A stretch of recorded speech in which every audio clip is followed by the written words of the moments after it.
city where they gotta play us. Yeah. I'm from the city where they gotta play us. I don't. Coin flippers trying to pay us. Hey. I'm from the city where they gotta play us. They still gotta play us, I'm man. from the city where they gotta play us. Coin flippers trying to pay us.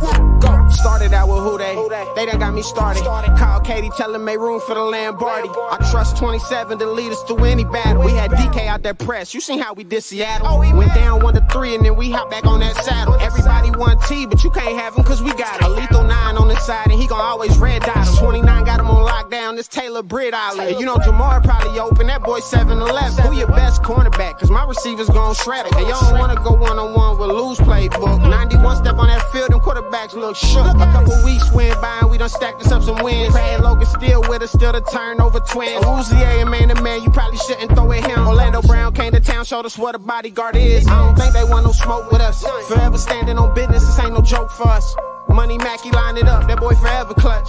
Put up whoever you want, it's never slow for us. Ain't nothing changed, 21 still lurking in the cut. 83 reasons why they can't with us. Zach Taylor top dog, it's always win a bust. Hand the ball to Chase Brown, probably won't get touched. Chuck sizzle back deep to receive the punt.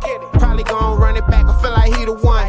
Doing my shuffle on him still, I feel like Icky Woods. Whole line protecting Joe like a tiger should. Imagine having Trent Irwin as your fourth string. If VJ Hill hit you, you feel what that force bring. 1, 2, 3, nah, we need 4 rings. This the jungle, you can't come in here and pull strings. Look close, look how DJ read that offense. Sin Hubbard and Osai, yeah, we all in. Nick Scott ball hawking over watching. Dax Hillen interception that look flawless. It's really hard to lose when K. Adams rooting for you. If you need a couple yards, Earth gon' get it for you. We got Tanner Hudson now, Sample still too. Yoshi gon' go get that ball just like a dog do. Already knew they had to play us, but this part two.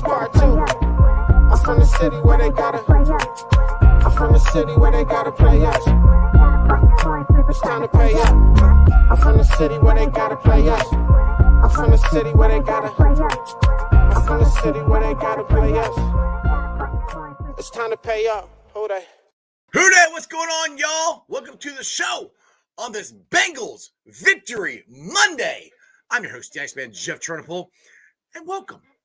This is the home of the Cardiac Cats, the Cincinnati Bengals. Now, do me a favor. If you found the show, hit that like and subscribe button. Smash that thumbs up. You guys are awesome. I'm up to 2,453 subscribers. As always, I appreciate every single one of you guys. If you're watching on Facebook or Twitter X and you have yet to subscribe to my channel, why not? Please do so. Please go to the YouTube channel Sports with Strawberry Ice. Hit the subscription button. Hit the bell for notification. Every time I go live, you'll be notified. Also, exclusively in the YouTube chat crew, we're doing. Oh, no, we're not. Actually, you can go to ZTV. If you are watching on ZTV online, you can give me a super chat there. So what's up to everybody on ZTV? But as always, I'm coming to you live from this glorious place down here. It's the Ice Cave, and the Ice Cave is brought to you by T Properties. T Properties, quality housing for quality people. Check out the website at www.tpropertiesllc.com for all your rental property management needs and your rental needs. And you know it. I say it every time. We hit the jackpot when we drafted Joe Burrow. I think we hit the jackpot when we signed Jackpot Jake. Thank you, Minnesota, for effing cutting him, as Jake Brown so adeptly said on the show there, or on the game there Saturday.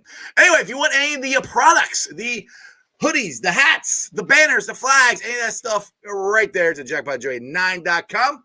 And if you want any of the delicious beer, it's at Break Brewery and at all major Krogers, pretty much wherever you get your beer. Portion of the proceeds go to the Joe Burrow Hunger Relief Fund, the Joe Burrow Foundation. What's up to my man Corey Dillon, who had a wonderful weekend in New England, got to go on the field. I'm so jealous. They're driving to New York. Corey would not be joining us. Hopefully I'll get him on this week, but I know you guys are watching, so what's up to Arlette and Corey? What's going on to everybody in the chat? We got strangers up there first. Keith's in there.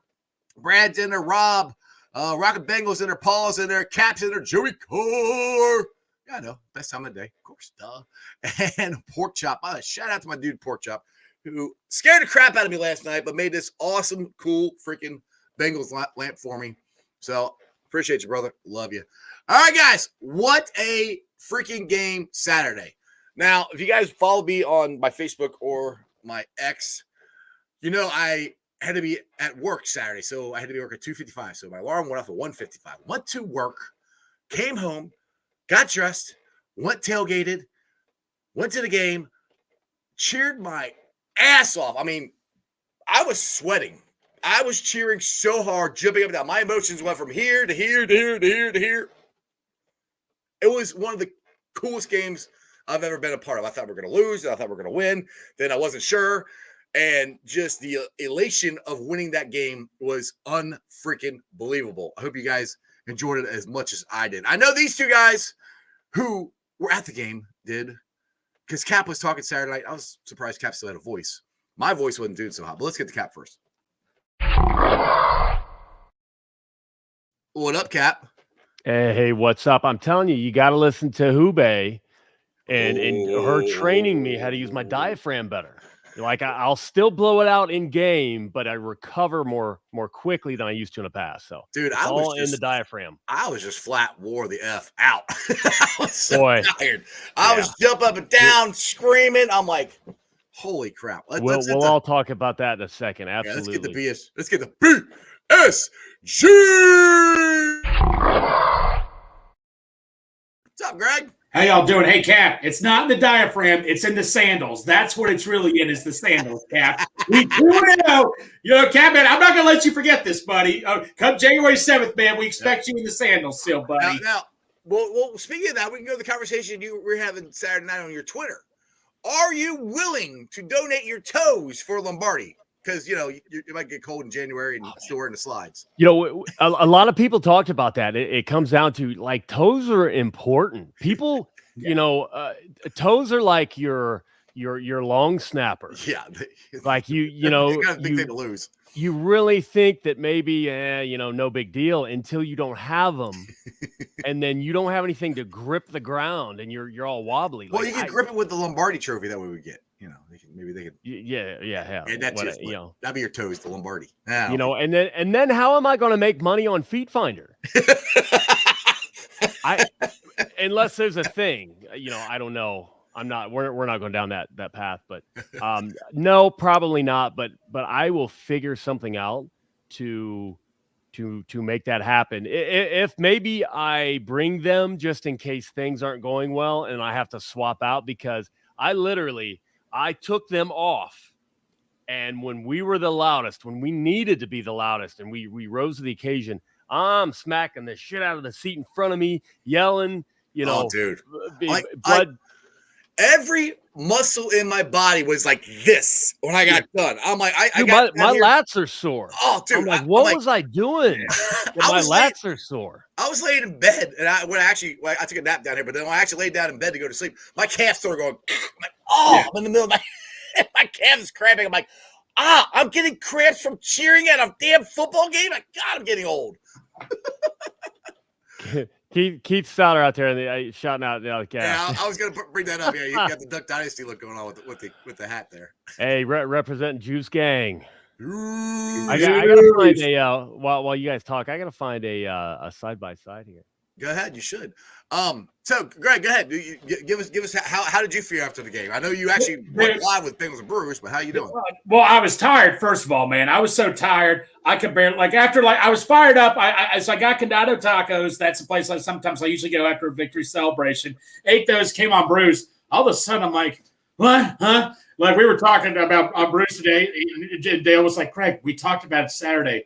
I'm like, I was probably dozing off asleep or something. Dude, after that, I crashed like around 8 o'clock. I just crashed after that. I mean, I was so energized for that game. I was sitting next to Bengals and Bourbon, and buddy, it was just up and down the entire game, man. We were down 17-3. We were quiet a little bit, but dude, I tell you what, the way that game got finished, man, I'm just glad it was on a Saturday. Is all I can tell you, because I would have been wiped out at work the next day. That's all I can tell you both. I'll get a couple comments here. Brad said, I was driving by the stadium during overtime. I could feel the stadium rocking.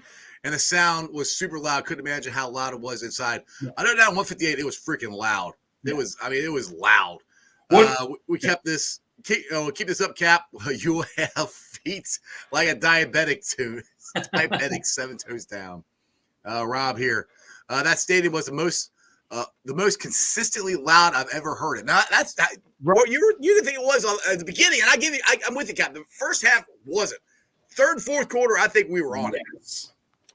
And definitely fourth quarter. Now, sure. and I want to know where Rob sits, because different people in different areas I really feel like we can learn from each other because honestly, like I've got a video and I almost don't want to post it because you can see who's not yelling, and I don't even want to start that. But I mean, we yell every down, Yeah. whistle to whistle. And I tell you, anybody that I get it. We were down 14. Maybe you don't yell at a 10. Maybe it's an 8. I was still yelling. Yeah, exactly. You know, Yeah, that's all I hope is people, no matter what, we can be down 30. I still yell. You don't want. I might not yell as loud, but I'm still yelling. It's all we can do. It's the only thing that we can influence. You know, I can't jump on the field without being tackled. One of these days, you're going to get on the field without being exactly. So all we can do is yell. That's all they ask. I'm just going to yell. And I get it. Yeah. If you don't want blood vessels bursting in your eyeballs and everything else because we're down 30, which will never happen. We'll never be down 30. Then I get it, but at least make some noise. But Rob, 114. Okay. I'm going to have to come just swing by one time just to. I see Rob down there. 158 is great. But, you know, again, when things start out slow, I'll hear people talking like it'll be play calling, the old go-to that nobody understands. It's like, whatever. And yeah. Sometimes you find something new. But when we needed it the most. Now, my opinion is if we'd have been as loud that we were in the fourth quarter as we in the first, we wouldn't have been down 14. No. I strongly believe that. But hey, it is what it is. We rose to the occasion when we had to. Augie here says, did you ever feel like you guys were going to lose 14 down? No, I didn't. I mean, honestly, no, I'll put it this way. And I want to get this story out of there because when Pratt intercepted the ball, I mean, I thought the game was over. And I got to tell you the story. Matty Myers, if that play would have stood, he would have won, I think, like $9 or $6 grand. That's the only – he needed a defensive touchdown.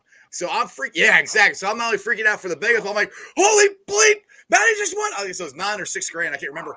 And then all of a sudden, offsides. I'm like, what? And I couldn't tell, but after I went back and watched it, dude, Trey looked like he timed that snap up perfect to me. That wasn't a flag. That was not a flag. I see that happen so often with other teams across the league. It's not a flag. It's only a flag against us because – I'm sorry. Look at the data. They wanted to make sure that they made it as difficult as possible. But no, yeah, to Augie's point, we were never in trouble. Like that's our team. That's who we have. And there are still Bengals fans that lose their mind. Now, maybe they're just that type of person. And I get that. Like, I can't just hate them because they're that way. That's just their mental makeup. Everybody, they just always go. Come on, always go to the negative. It drives me nuts. Go ahead, Greg. Well, no. So, by the way, I was probably the only fan in the stadium that saw the flag because I was next to Bengals and Bourbon, and he's like, "Greg, what's wrong?" I'm like, "Flag." How late was it, man? I missed it. It was pretty late. No, like right when he scored the touchdowns, when I saw the flag, and I'm like, "Oh, this is not good." You know, I didn't see it all. But my question to you guys is this: the worst one that pissed me off the most, T. Higgins. Yes, the guy had his arm wrapped around him. That was in the end zone toward us. Yeah. What you got, Cap? I think the Trey was the worst because they both were awful. They were both awful. Trey's I'll say I'll give you Trey was worse. I'll say the T was kind of bad, but I'll be honest. I see that not called a lot because of the situation, because it was underthrown ball, back shoulder. And there wasn't a ton. I didn't see a ton of restriction. You know, it's not like the pulling. I didn't see like arm bar. It was just wrapped around like there was contact. It was enough contact to throw off maybe T, concentrating, focusing on. Now T would know better than anything. You know, there was something maybe I missed, but I'm like, all right, I wish we got that because here's the thing. They will. I mean, remember the Steelers game? Mm-hmm. DJ Turner that had the perfect position? Didn't even touch the receiver. No, the Ravens. That was that Ravens game when Burrow got hurt. Yeah. Oh, DJ Turner had perfect position. I'm trying to black that one out of my memory. Yeah. Turner had perfect position. They call a flag. Yeah. So what happened with T was way more egregious. But I mean, I try to toe the line that like this is what I feel should be called, and they screwed us in the Ravens game completely.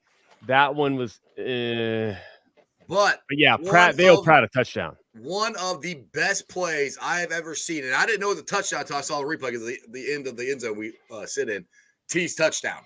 I mean, I thought one. There you go. What? Yeah, you look just like him. There you go, baby.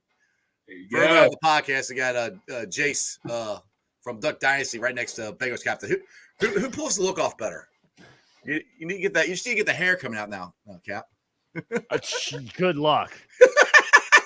I mean, by the way, Strawberry, the first thing, I think it was Tyler Binder that tweeted, or I forget who tweeted, or was it Good Barry, the Space Jam thing with Michael Jordan. Oh, yeah. That's exactly what it was. The arm stretch. But I mean, like I said, Cap, I don't know about you, Cap, but I thought it was a touchdown. I thought he caught the ball in the end zone. And then I'm jumping up and down cheering. And then Chandler sees the jumper drop. He's like, holy bleep. I'm like, what? He goes, watch the replay. So I turn around and look, and I see him flip. I'm like, oh, my God. I'm like, just to have the wherewithal to even try that. Because, dude, honestly, I mean, he's got to have some strong-ass hands. We talk about Corey Dillon and his sausage fingers. T's got to have some massive hands to swing that thing around. Because if he loses the ball or if he gets knocked out and fumbles out of the end zone, it's a touchback. Exactly. And hold it. I mean, that was unbelievable. So most of the time I watch when they're on the other end of the stadium, I watch the jumbo, and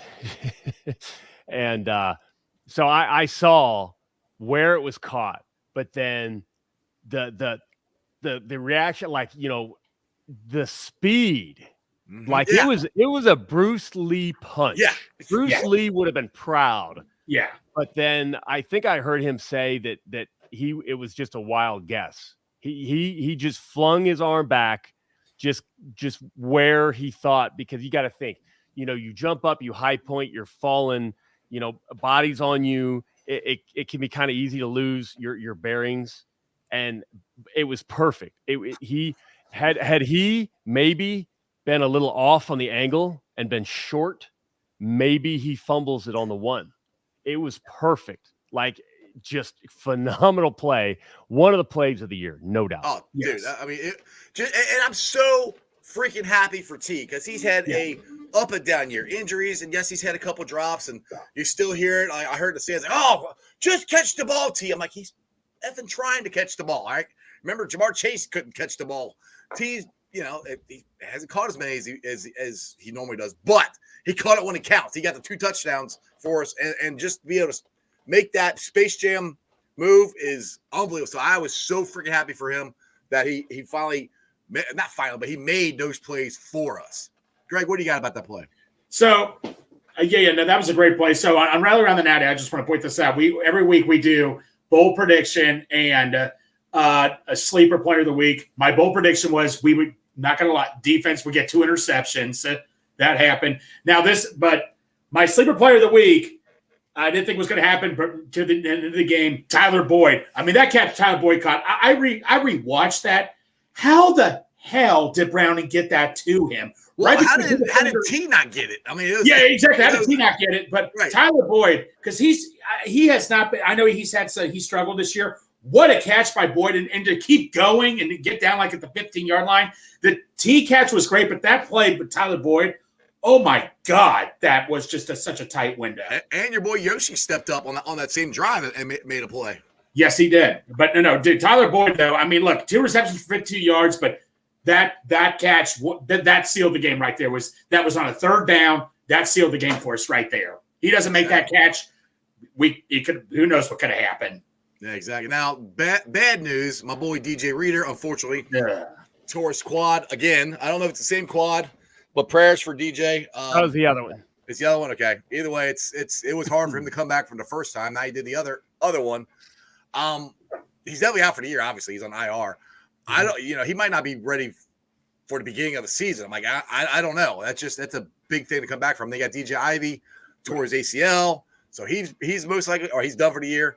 And then you got Jamar, who slightly separated his shoulder. I heard, they got him his day to day.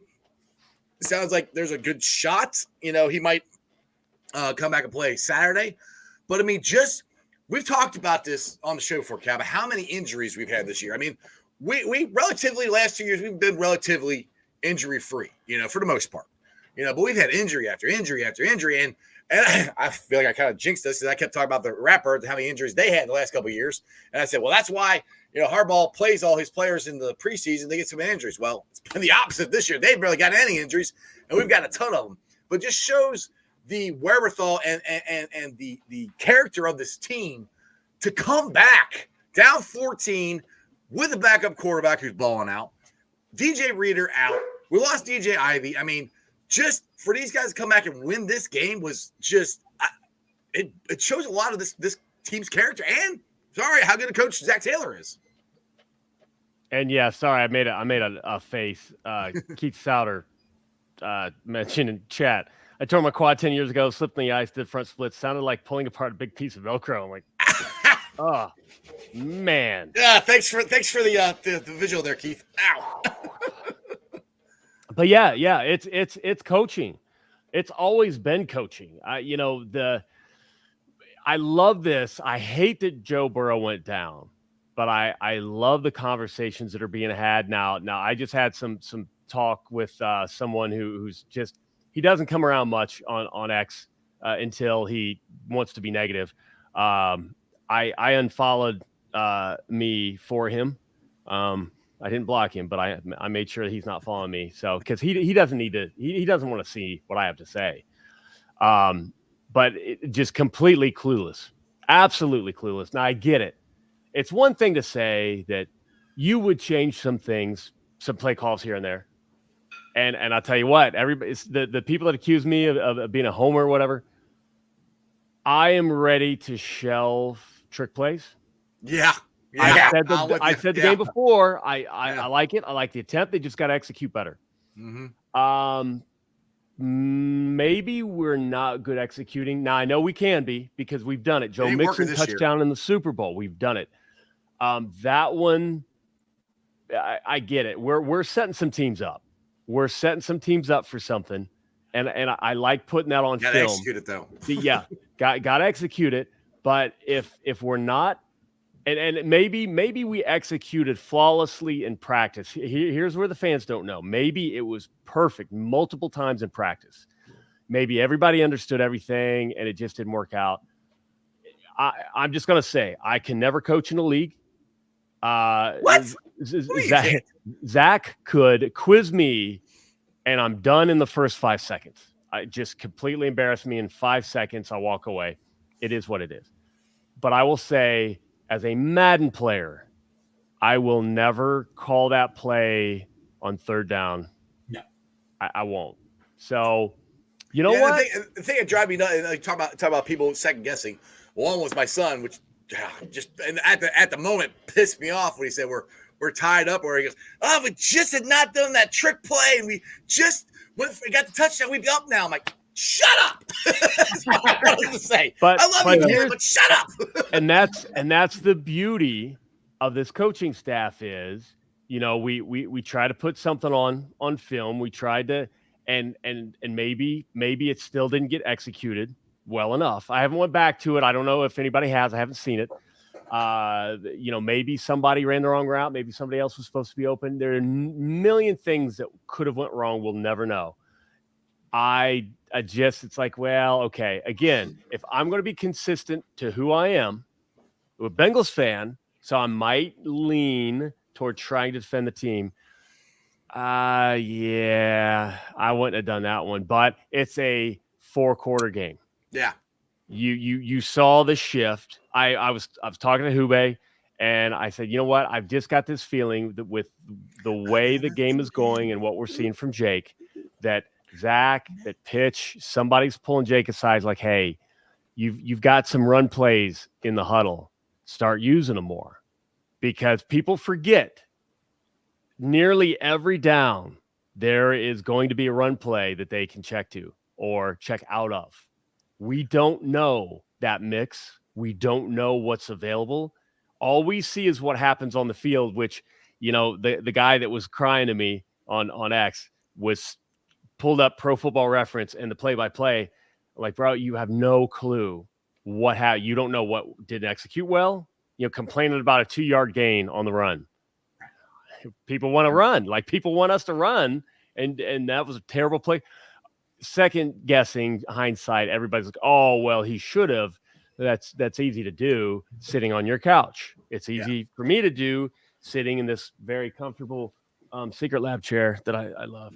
Oh, man, it kind of matches we need a Juice Gang Secret Lab. Like, could you imagine Juice Gang or Cam Taylor-Britt's face right here? That would be sweet. I got to work on that. You should work on that. Now, I'm going way off topic. I will say this about the trick plays. There was one trick play that worked out really, really good for us in the Super Bowl. So, Joe Mixon, touchdown. That one worked out really good. So, I mean, we're not going to shelve him. We need to pause. Everybody keeps saying, why does he do this? Like, Zach's been doing this since he's been the Bengals coach. So it's nothing new. Sometimes they work, sometimes they don't. And they haven't worked at all this year. I can't think of one that's actually worked. But you never know. We got 3 more games. Who knows? Maybe they'll. Some guy mentioned, depends on personnel cap. Joe, RPOs more. But I'm still right. You're still right in that Joe has what he likes, and they've tailored too. Hey, is all these true? Plays that we're seeing, though, were installed in the off season. We saw a little bit more of it, and I think Goodberry or Jake Lisco mentioned, or any number of the awesome film reviewer scouts that we have in the fan base. Somebody said that before, that 49ers game we started to see more of. Maybe they would have gotten to more 12 personnel. Maybe they would have gotten to more play action in the run game. We don't know. He got hurt. Now this is what we have. Or maybe it really is Jake, because we know it's out there in the open. Everybody's seen it. Joe loves empty. But Joe Farson's got a question for you there, Cap. Cap, you just want to sit on Juice's face. Got me. Sorry. Sit in front of. I'm not talking. You want to put your back shoulders up against him. Yeah. Oh, goodness. Sorry. I was not expecting that. I didn't mean to mess up your train of thought there, but some guy also can't open the playbook with 80% Joe. Yeah. And honestly, it was like 40% Joe. And Joe said, I almost guarantee Joe said Joe was 80%, 90% when Joe was 40. Not that he's a liar. Joe just has extreme confidence in his ability and has insane ability. It's like, we can make this work. And Joe maybe forgot we need some time to gel on the offensive line. We need to work some kinks out here and there. Of course, torrential downpour against a good defense, opened the season kind of rough. And then the Ravens game, it seems like he hurt it again. And it's just this constant weird. It was just a weird injury. It would have been easier had it been a finite, you're out, here's Jake, push forward. But I love what Jake, it was Jake Lisco yesterday said, if you would have put him in, first game probably would have been bad. Maybe he beats the Ravens, but Joe played pretty well against the Ravens too. Then we did win against the Rams, and then what? The Titans game? You're talking about maybe flipping one game. I don't know. It's tough. It's just one of those weird, iffy, borderline gray area. And I think, I trust the coaching staff. I think they did a fine job. Hey, some girl named Jess has got a comment here for you. I think the trick plays make the guys a little nervous, so they aren't full out executing. Just slightest hesitation, it's over.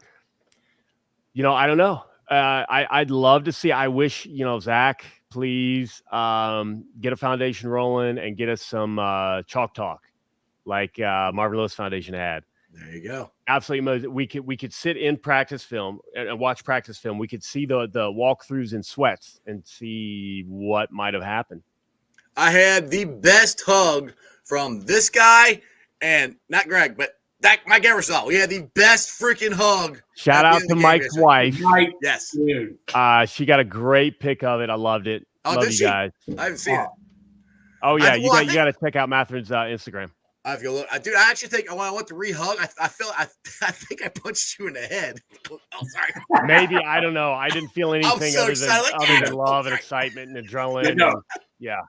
Dude, Mike, I got to see Mike after the game. He gave me one of the biggest hugs ever. It was so awesome seeing you, bro. Exactly. Mike's a good hugger. Very, Yeah. very good-looking man and gives good hugs. Hey, and he was He's doing married, his I'm job. sorry. He had a stack of Fireball that he was handing out for everybody. Ooh. Flo, the 105-year-old, she would have been proud. Yes, exactly. All right, so somebody asked in the okay, I think it's some guy. Is this it? Yeah. Because Jake Browning, no, that's not it. Wait, somebody asked about Joe running under center more. No, who is it? I saw it up there. Anyway, somebody asked, do you think will Joe run under center more since Jake is having such a good good concept with it, or good success with it? I think they will, because they started doing it in the 49ers game, but then they went away from it for some reason. So I agree. Even if there was anything that maybe Joe preferred over under center, I think this is gonna. So Joe's smart. Joe's extremely smart. Hey, he's seen what's going on. He's going to like it. I don't think there's going to be any convincing him to do what's going on now more often next year. He's going to do it. He's a great QB. He's elite. He's smart. And he's going to do what it takes to win. Now, this is one thing, like Paul says here, reps in the offseason are paramount, which that's one good thing. I don't know what the timetable is, but I'm 99% sure that I think Joe won't miss minicamp or any of that stuff. He's going to be back in time for all that stuff. I mean, I'm not a doctor, but if I remember right, the timetable is pretty quick. He's not going to be able to play this year, but like March, he should be back to throwing and getting under center. So that does bode well, and hopefully he doesn't have anything else happen to him. And he can go to training camp and have a normal training camp would be nice. We got a comment, Chris Flom. Tell me if I'm saying that right. I think that is. Probably off topic, but dang, Browning's press conferences are far and away better than Burrow. I might be a little sick of Joe answering every question with a high-pitched and now that I said it, you'll notice it next year. Sorry, not sorry. I notice that every single time.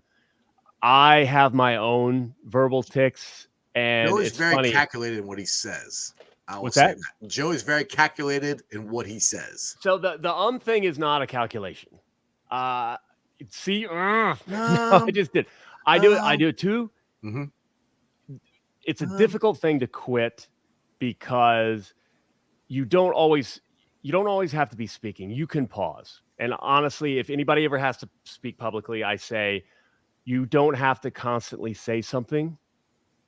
You can take a moment to gather whatever the thoughts you want to say and then speak. A lot of people do that out of reaction like that. It'll be a space filler. You don't need to have space filler. Sometimes the pause creates more emphasis. So it's something that you work on. He's not a public speaker. He is an amazing football player. But I do think if you watch him, I think he's really concentrate on what he's trying to say. Different thing. You're not wrong. We're just talking about he's talking about how he opens what he's thinking about, which is really important. He does that, yeah. But I like that. That's endearing to me. Like I'm used to it, and I just said like just did now it's like where's the buzzer? I can hear him sitting there, and he says, I don't think that's how he'll start almost everything. It's just kind of who he is. Now for the entertainment part, it's not really a public speaking thing for me. The entertainment part, Jake's just a different dude. Who was it? Was it Jamar talking about the suit and tie and the suit and no tie? And I think Burrow is one of the coolest dudes I have ever gotten a chance to speak to. Except for me, right? Obviously. Greg, I know I'm going to sound weird. I've said it before, but I'll never forget the time where his mom said, "You remind me so much of my Joe." And I'm like, oh my God. I'm trying not to freak out, but it's because Joe is extremely intelligent. He's a little odd in a good way. I believe Joe could be like a famous data analysis expert. He could probably be sitting at the desk doing cybersecurity if he wanted to. Like, he's just got that personality. He's got his cult followings that he loves. He's like a super fan of SpongeBob and things like that. He's just that guy. And if you meet other like geniuses, they've got those like little quirks. Did Cap just call himself a genius? Is that what I heard? Oh, I tested in 8th grade. I tested in the Mensa. I'm just going to come out and say He's going to throw it out there. That's confirmed. Compared to me, everybody's geniuses. No. Keith here says, I'm not worried about Joe's press conference until he starts answering every question by muttering in a monotone, "We're on to Cincinnati. We're on to Cincinnati." Yeah. If you start to pick up Joe, you can read between the lines. You can hear. Like, I feel like I know what he's been frustrated with as far as a part of the team. And some of the times when he's kind of just said something about himself and it really wasn't just him he was talking about, like, you pick it up. I love press conferences and I love trying to dissect them. So I appreciate Chris saying that because it sounds like he likes to dissect them. By the way, you said his name right too. Just to let you know. Awesome. Well, it's better than I do. I never say anybody's name right. All right. So let's see here. What was there was another question. You guys are blowing. I'm sorry. You guys are blowing the chat. I'm trying to get to everybody's stuff. Go ahead, Greg. No, here it is. This is what I'll put. Joe Farsing. Sorry. And I think we've talked about this. They talk about changing. I guess he's talking to somebody in the chat, but they have it. Nor can you completely revamp your scheme mainstream. These are plays, formats, concepts they've had with Joe in mind. We've said that on the show a million times. They didn't change. I mean, Zach has had to change play calling and what plays they might do that fit what he has, because Troy Aikman said this on Monday night that Zach has had to change it 3 times from a hampered Joe Burrow with the calf to a healthy Joe Burrow now to a Jake Browning, but they're all the same concepts and everything. Everything's the same. You still got to tweak it and do different stuff. That's what they've had to do. But all these plays and everything are the same. They haven't changed. They don't just go throw it out the window and all right, we got Jake Browning here. We're going to have a whole new offensive concept, a whole new offensive plays and everything. Greg, what do you got? So I was talking to a buddy of mine, and he's a good guy and all that, but sometimes I just think he gets a little too negative at times. And he was just really kind of ripping on Jake Browning, saying he did well at the end, but he played like crap the whole entire game before the fourth quarter. And I just want to be like, Minnesota had one of the best defenses. They just held the Raiders to 0 points, who scored 63 points not too long ago. And I just want to be like, no, I don't agree with that. He's like, well, no, he played like crap the whole game until near the end. No, I don't agree with that. Yeah, I mean, he threw the interception, but I wouldn't say he played like crap or anything. I don't think he played like crap. I do think he was a little confused. I mean, let's give Minnesota credit. Minnesota has a very good defense. Yes, I mean they made plays. I mean, they're all right. NFL, they're an NFL team. They're supposed to make plays. They're not supposed to make it easy. I mean, Jake Browning is not supposed to go out there and throw for 5,000 yards every game. I mean, it's I hate trying to say, well, I think Jake felt. So I'm going to say, I think Jake felt. I hate when people do it. I'm going to do it right here. A lot of people talked about the getting cut from the Vikings, and you saw the emotion at the end of the game. Oh, if you guys have not seen that, hell yeah! It makes you wonder if he didn't start out a little ramped up, because there were some easier throws underneath that he could have taken, that he's been taking, that maybe even Joe Burrow wasn't taking. Sometimes when people were saying, "Hey, Jamar Chase is open. I'm always open," but there was stuff underneath at the sticks, and Jake's been doing a great job of that, and he wasn't doing it. I'm like, okay, we're a little bit off. But when you look at the end of game stats, his completion percentage was insane again. So he fixed it quickly. Yes. So it was a little bit of a slow start. Maybe he was too amped up, but Greg. Well, all 100% right. right. Let's go back to that. So I'll get the Chris's comment here in a minute. Let's go back to that. Jake even said in his press conference, I kind of downplayed it a little bit. Right. If you watch that video of him slamming his helmet down and looking dead in the camera, going, "You should have never effing cut me," and look at that intensity in his eyes, that game meant something to him. He was amped up, and I agree with what you're saying there, Cap. He was maybe trying too hard, not letting the game come to him. That's where I think he got off to a slower start. What you got, Greg? Well, and another thing is the more games he's playing, the more teams are going to be watching game tape of him. Like, okay, this is how Jake does. I mean, more games you play, the more teams are going to be looking at, okay, this is how Jake plays. Let's see what we can do to adjust this to see if we can make him uncomfortable. Like I said, I just thought that was unnecessary. Like I said, like we all said, he did look a little rattled, but I wouldn't say he played like crap or anything. Well, I don't even think he played crap in the first game he played. Everybody keeps talking about that. Exactly. I think he played pretty good. Look at his numbers. It wasn't that bad. It wasn't terrible. Are you talking about the Ravens, or are you talking of his first start? His first start against the Steelers. Okay, yeah. You're right. The Ravens, yes. Yeah. All right, Chris, let's get the Chris's here. Jake's going to throw 400 plus against the Steelers. You could tell the press conference, which is why I like to watch them all, that he is super pissed about the way he played last time.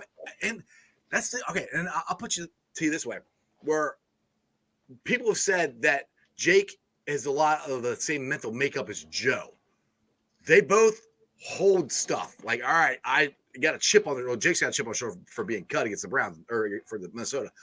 He wants to play better against the Steelers. He's remembering how he played, So I think he's going to come and Mika Fitzpatrick's out. A couple other guys are kind of hurt, so they might be starting Randolph, I think, at quarterback or something like that. Yeah. They're starting Mason Rudolph. Greg or Joe's got a question. Wait a minute. They're starting Rudolph right before Christmas. Yeah. Rudolph the red-nosed reindeer had a very shining. Oh, sorry. Oh my! I know Corey. Don't give up my day job. All right, Greg, have your buddy watched T.J. O'Sullivan's quarterback school breakdown of Jake's performance? So much nuisance, but Jake had a very good game.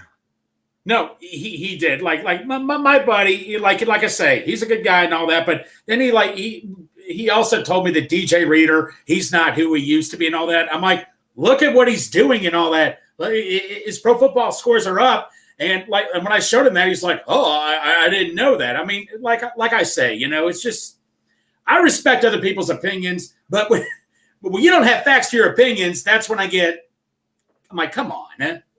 Why do you let facts get in the way of a good story? Come on. Yeah, I don't know. So, Chris, Flom, absolutely love that you listen to all of the pressers. I recommend more Bengals fans do it, and don't do it to find fault. Like Zach Taylor, like, oh, he always says blah blah blah. I'm so sick of. Just listen and see what you can read in between the lines, because there is always a lot said by a lot of people. Not all the time. Some of the players will just come up and say, but Joe and Zach in particular there's a lot of hidden, undertone with what they're saying. And that's why I've been able to be even keel as a fan, because okay, I know where this is going. I know the direction it's going. Plus a little, help from Marvin back in the day, understanding what goes on behind the scenes, off season practices, stuff like that. But I just wanted to call out PFF grade. I literally did not. I've just been on such a high, same as we all are. I have not looked at the PFF grade, and me, I break it down really, really, really dumb. Break it on down. All we need is 70 PFF grade, and we're basically undefeated. Kirk Cousins, play like Kirk Cousins, and we're going to win every game. I don't care who the opponent is, because that's what we've been doing. And Jake Browning had an 80. Boom. So here's the thing. You start out looking a little rough, and you pull off an 80 by the end of the game. That's impressive. So some guy, PFF is trash. I will say I understand why people feel certain feelings about PFF, but here's the thing. Their grading is pretty consistent with skill position. So with quarterback, they'll have people, this is what they look for, and they'll have quality checks on what it's very regimented. People start out there by watching college game film and writing down what position, what number is on a given play. And those positions change for their formulas based on how far away the line of scrimmage they are, how far outside of a wide receiver they are. It is extremely detailed. It's super tedious. And I applied just to see what was going on, and I couldn't get through one session of game film. It was infuriatingly boring. Props to everyone who's doing it. So for me, when I'm looking game to game and I'm seeing volatility out of the quarterback, our quarterback, I feel pretty comfortable that there's volatility there. My eye test shows it's right, to the point where I can pretty much guess within 6 or so points what Joe Burrow's grade is going to be. And Jake Browning, I think Goodberry pointed it out where he's questioning a little bit Jake's grades right now, and I could see why. Maybe the rest of the year we'll be able to see more data, but it seems like there might be a little bit of a buff for Jake here. But even if there's not, he's still in the 70s at least. At the very least, he's in the 70s. But even your old school just passer rating, Jake is just slinging it week in, week out, week in, week out. It's just insane. All right, Keith here. I was watching Shannon Sharp and Ocho Cinco. Sharp asked Chad if he ever had a random piss test. And he was wrong. Chad said, I knew it. I test positive for GD McDonald's, which is it funny that is that true? They're actually testing Jake for steroids? I mean, that's funny. They're actually possibly be playing this. They're making sure he's got that dog in him, and that's confirmed. I won't do that. My dog's gonna start barking. There's a couple. Let's see here. Arlette's in the house. Arlette, yeah. Well, what's up, Arlette? Corey's driving her to New York right now. So, Corey, eyes on the road. Okay, don't drive off. I know we're funny. You gotta make sure you maintain on the course there. 10-2.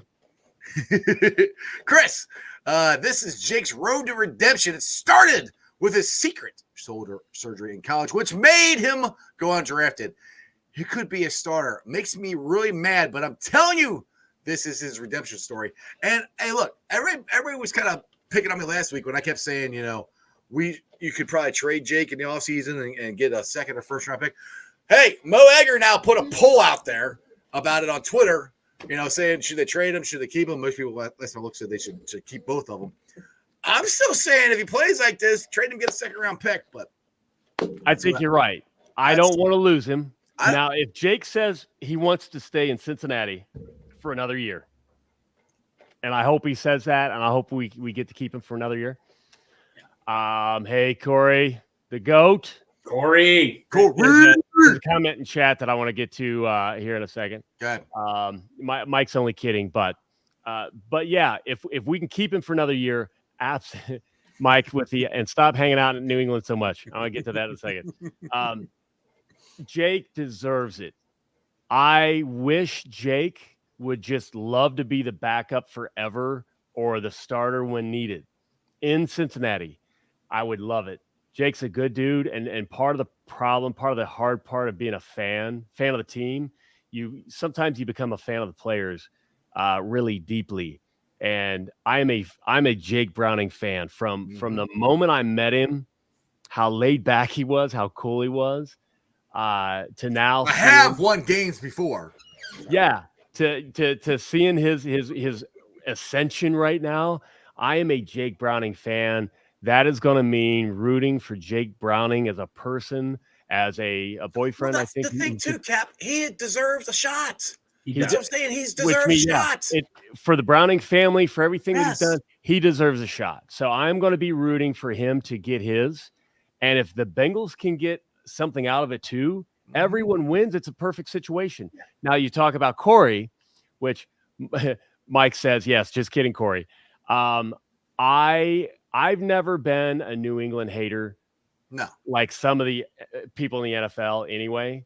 But when Corey went to New England, and I'm like, please, they've got a great organization. They've got Tom Brady.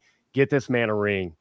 I watched those games that season, and I watched that Super Bowl, and I was emotional for it. Like, thank you, Belichick. Thank you, Brady. Thank you for getting Corey a ring. And it wasn't just they got Corey a ring. They probably don't win that particular ring without Corey. I mean, what, 1,600 some yards that season? I mean, he was a critical part. I made an X header with one of those touchdowns, in the Super Bowl. It was huge. So I was a Corey Dillon fan because of how he treated me after a little holdout or drama coming back into training camp. And he is everything that I know him to be right now. He was back then. The huge smile, cutting up a little bit, joking about a difficult situation, just want to play football and win. He is the same guy now that he was then, and the Patriots got him his ring. So now I will say that maybe the Patriots gave him some love because he saw us giving him the love. Duh. So, we started it all. So, I mean, maybe we all in the Cincinnati love and all that talk, maybe that push. So maybe Cincinnati gets a little credit for that too. I'm just saying. But our turn next. Get him in the Ring of Honor. Yes. Both fan bases push him into the Hall of Fame the proper way. We all everybody who can hear my voice, if you are a season ticket holder, for the love of God, next year, Corey Dillon in the Ring of Honor. I don't care who you vote second. You got two Corey votes. Dillon. You got two votes. You just want one. One of them's Corey. Yep. One of them is Corey, and we're getting him on the field. We're getting him in that Ring of Honor. And one thing I'll say this, Cap, and I think you and me have talked about this before. If Corey is on that 07 Patriots team that won undefeated in the season, if he's on that team, they win that Super Bowl. They got another one. Yep. Clock killing Corey Dillon. Give him the ball and get the F out the way. They win in that thing. So that's what I'm saying. Corey Dillon. Yep. ROH. Definitely. So hey, Jeff. Vote as many times as you can. Yeah, Greg, what you got? So I got to get out of here. I got to get ready for my third and final show of the night. I just want to say thank you for having me on. And who day, guys? Who day, brother? Who day? Yeah, Greg. He's a popular dude. Greg. Bengals show business. Say that again. I cut you off. Sorry. What'd you say? Hardest working man in Bengals show business. Exactly. Get a lot of love for CD here. Keith, love the Corey pick. You get a guy in the third, and he had scored 28 TDs in something like 8 of 10 games the season before. Pork chop. Yes, that's the hashtag. Hashtag CD for ROH 2024. Put that out there. A lot of stuff, though. Mm-hmm. A lot of stuff. We'll copy and paste it. Like have it on your desktop, your phone, like readily available. Yeah, because I know some of y'all are gonna mess that up. So all right, Jeff, you tag other captain stuff sometimes with me. So I do. I try not to. Have I done it? I did. I thought I did a better job of it this year. You have, but I'm just saying. So because I didn't a 14-letter hashtag. Well, and he's also got an orange goatee. He's got an orange goatee in the. Oh no, that's a different one. I mean, yeah, some of them have been just completely different. We'll have a pinned tweet. Everybody, when it comes time for Ring of Honor, we'll all have a pinned tweet that everybody can just go and copy. Boom. Joe Farsi does not believe me. Also, for the love of God, do not trade Jake to anyone. Bengals did a good quarterback more than we're going to lose him after next year. Yeah, we're going to lose him anyway. That's the thing. I mean, yeah. So that's. I mean, I've had this. I've had this argument with people so much more than I ever thought I would about backup quarterback on the show. Yes, Jake Bryan's playing great. We can sign him next year. Then after that, he's gone. Trade him. Go get somebody for him. You can find another back.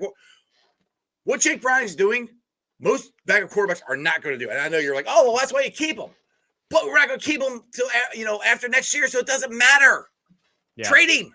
Yep. Go get more draft picks.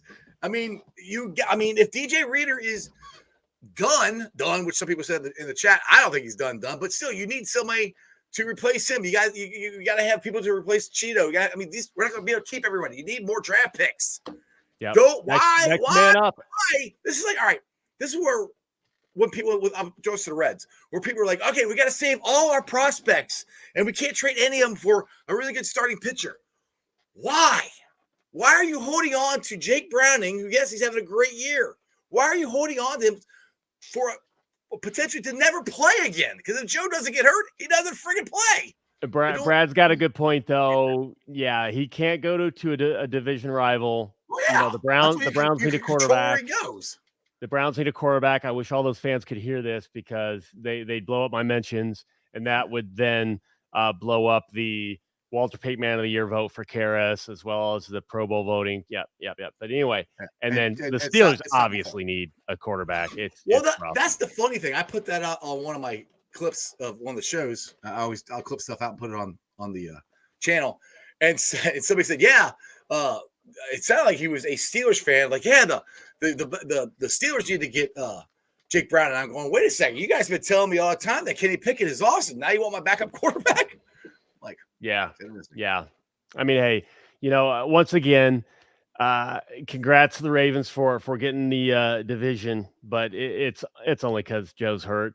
And then people will say, well, what about when Lamar was hurt? No. You give me healthy Lamar against healthy Joe, Bengals are winning. It's just a fact. So we'll give up this year, but we're coming back for the next year, and then every year after that. It is what it is. It's Joe's division.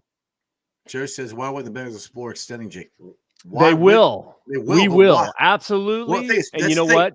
Jake won't do it because Jake wants to start. Right. And even if they do extend him, then great. That's even better trade bait. If you extend him under 1 year. Hey, I'll say this. If he's willing to sign a long-term extension to be the backup QB in Cincy, I'll keep him then.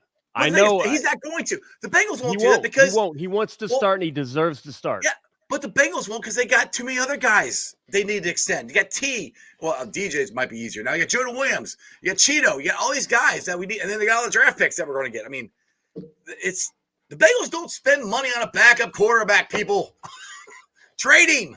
They could, but they don't. If he's willing to, but again. Jake deserves to get that number one money. Jake deserves to have that opportunity. Corey Dillon deserved to get that Super Bowl ring with the Patriots. There's no hate out there. Like, we care about these guys as players. Now, I'm not going to say, I'm not one of the Bengals haters. We've got some self-hating fans that are just negative. Joe Burrow needs to go somewhere else because we're not going to get him, blah, blah. No. I'm not saying that. But, Corey Dillon never got to play on any Bengals teams like we've got right now. Otherwise, we'd have many multiple rings. Right. Jake Browning deserves his shot to start. He's showing it right now. This is not a fluke. He's going to start somewhere else. He's going to ball out. And I hate the fact we're going to have to play him someday. Yeah, Chop says it matters next year. We need him for 2 games. We need him for 2 games. Yeah, but we can keep him next year. Right. Unless if somebody offers us a first or second round. Brandon Allen everybody wants to poo-poo Brandon Allen. Brandon Allen came in and played pretty good for a couple games. So for a couple games, yes, you can find a guy to do that. You don't need that's what open your mind, people. When you have a chance to go get another draft pick, a second round, third round, you go do it for a guy that you might not use next year. I don't know. People are so. You got to hold on to it. No, use this piece and go get something to make your team better. I don't understand why people don't. Pork Chop, don't put that energy out there. No, 50. Joe's hurt. No. It's just freak. Now. So far, it's been freak accidents. Come on. And we'll be fine. At the rate that this is, if it's a pattern, he's going to be perfectly healthy all of next year. Right, exactly. Because what happened last time? So, yeah. Yep. Sorry, Chop. Love you, but don't agree with you. Let's see here. Mike Eversole. But Jake Browning is a great winning quarterback who had to sit behind a starting quarterback for the past 3 years. He's ready for his shot, and he's got the weapons to prove it. He can do it. Exactly. Some guy Browning is ERFA next year, which basically, I mean, I don't know what ERFA is, but I mean, he can't go anywhere. He's under the Bengals' control. I can't remember the E. Restricted free agent. Can't remember the E. Yeah. Basically, he can't go anywhere. Exclusive. Exclusive. There you go. Exclusive rights free agent. That's it. That's right. Exactly. I'm confirm that. Exclusive rights free agent. Yep. Bingo. Yep, that's it. So he can't go anywhere. So I mean, that's even better. You can get. I mean, even if we trade him to somebody, he can't go anywhere. They get control. So Pork Chop, I will say, you agree. You're just saying why get rid of a good player? I will say, watch what all these other teams do that honestly over time we're trying to be more like, and they will try to get that value in a situation like this. They're not trying to get rid of Trey, worried about a lot of them,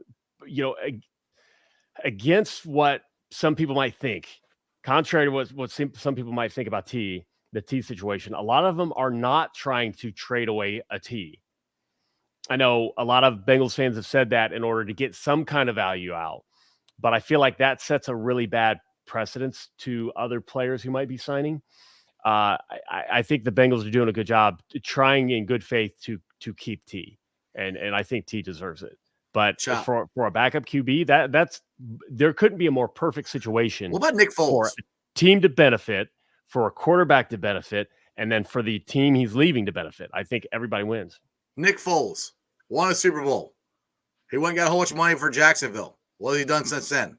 I mean, I got the list goes on and on guys who, it's lightning in a bottle, people. There's no guarantee that Jake Brownings's going to play this good next year. Most backup quarterbacks don't. Jake might. I don't know. Go trade him to somebody else.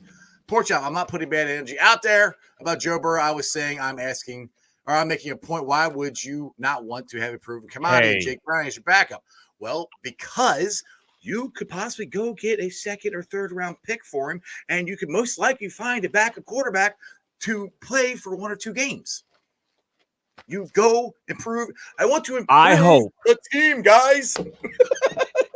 I hope that Jake says, no, I want to stay in Cincy forever.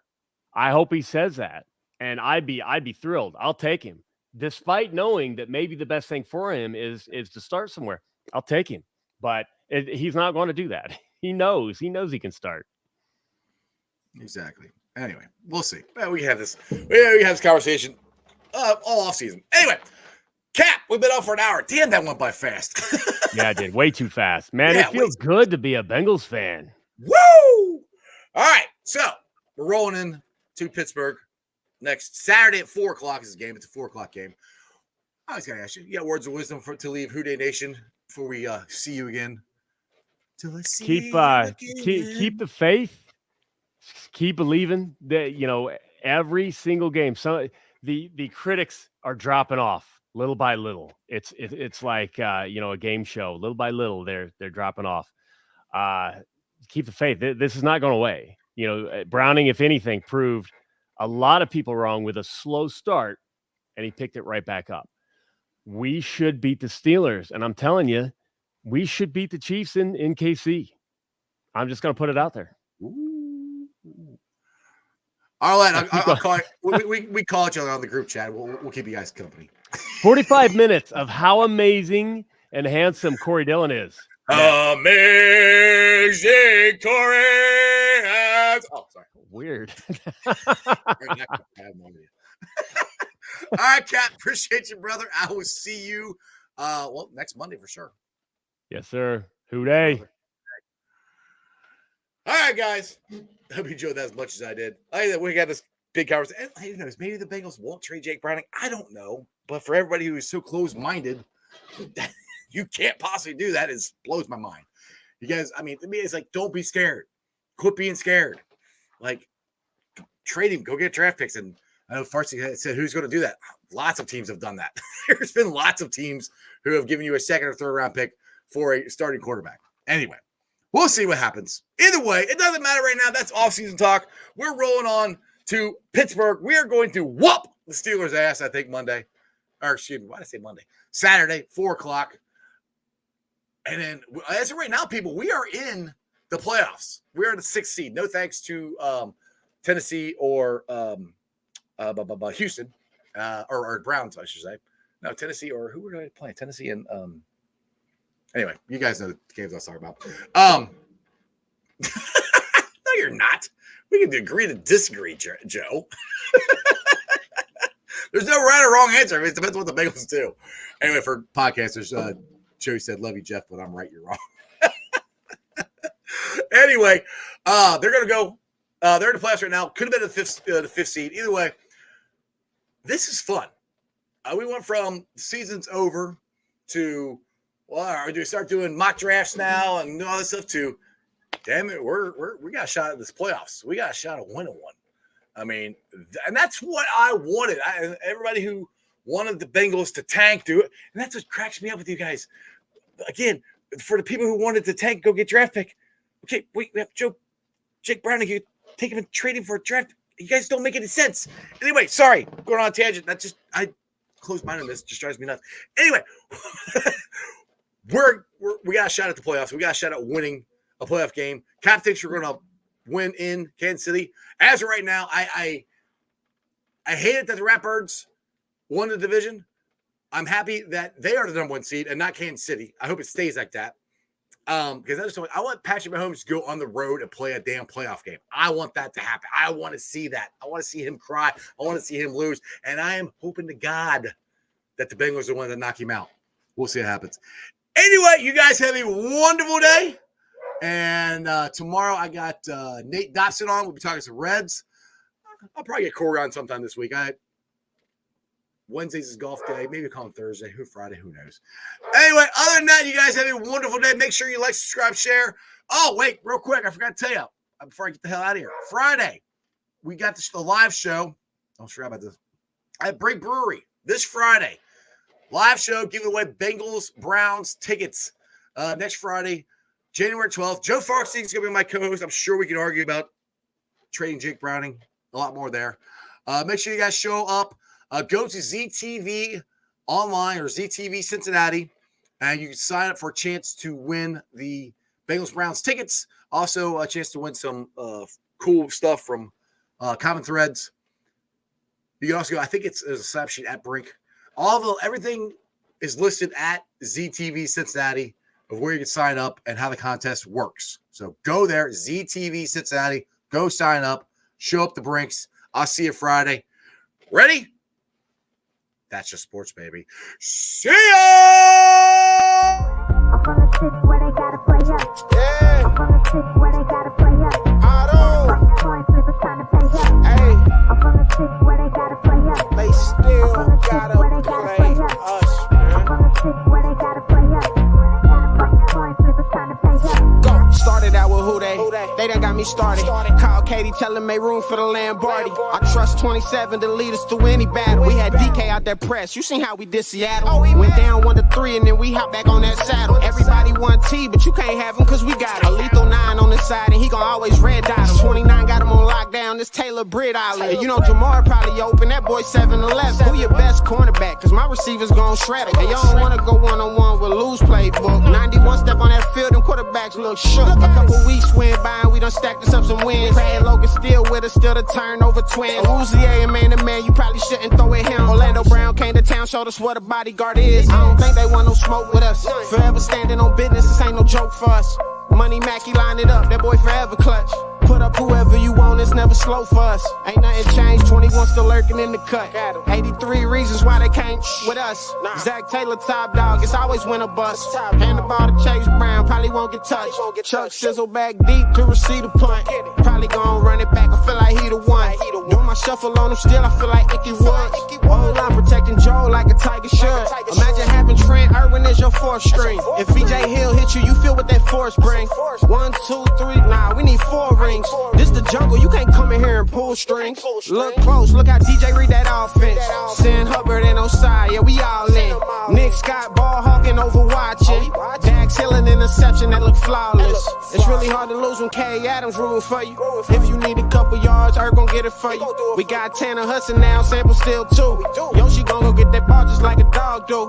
Already knew they had the players, but this part two. I'm from the city where they gotta. I'm from the city where they gotta play us.